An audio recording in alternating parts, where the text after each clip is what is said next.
بسم اللہ الرحمن الرحیم۔ محترم ناظرین، السلام علیکم۔ آج کی ویڈیو میں ہم پیغمبر خدا حضرت موسیٰ علیہ السلام کے بارے میں بیان کریں گے۔ حضرت موسیٰ علیہ السلام حضرت یعقوب علیہ السلام کے بیٹے لاوی کی نسل میں سے تھے۔ حضرت موسیٰ علیہ السلام اور حضرت ابراہیم علیہ السلام کے درمیان 500 سال کا وقفہ بنتا ہے۔ ان کے والد کا نام عمران اور والدہ کا نام نجیب یا فاہیہ تھا، جس میں اختلاف ہے، اور ان کے بھائی حضرت ہارون علیہ السلام تھے۔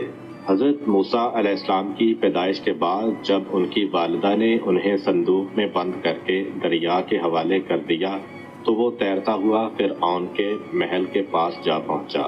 فرعون نے اس صندوق کو پانی اور درخت کے درمیان پایا تھا، اسی وجہ سے ان کا نام موسیٰ رکھا گیا، کیونکہ قبطی زبان میں پانی کو مو اور شجر کو سا کہتے ہیں۔ رسول خدا صلی اللہ علیہ وآلہ وسلم سے منقول ہے کہ حق تعالی نے 4 پیغمبروں کو شمشیر اور جہاد کے لیے منتخب کیا: حضرت ابراہیم، حضرت داؤد، حضرت موسیٰ علیہ السلام اور حضرت محمد صلی اللہ علیہ وآلہ وسلم۔ اسی طرح خاندانوں میں سے 4 خاندانوں کو منتخب کیا، جیسا کہ قرآن میں ارشاد ہوتا ہے کہ خدا نے آدم و نوح اور آل ابراہیم علیہ السلام اور آل عمران علیہ السلام کو تمام عالم پر برگزیدہ کیا۔ حضرت یعقوب علیہ السلام اور ان کے 12 بیٹے، جن کو بنی اسرائیل کہا جاتا ہے، حضرت یوسف علیہ السلام کی خواہش پر مصر آ گئے اور وہیں آباد ہو گئے۔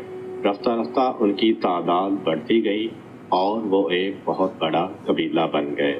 حضرت یعقوب علیہ السلام 17 سال مصر میں رہنے کے بعد 147 سال کی عمر میں وفات پا گئے، اور کچھ مدت کے بعد حضرت یوسف علیہ السلام بھی 110 سال کی عمر میں اس دار پانی سے کوچ کر گئے۔ تب اس ملک کی حکومت دوسرے بادشاہوں کے قبضے میں چلی گئی، جنہیں فرعونہ کہا گیا۔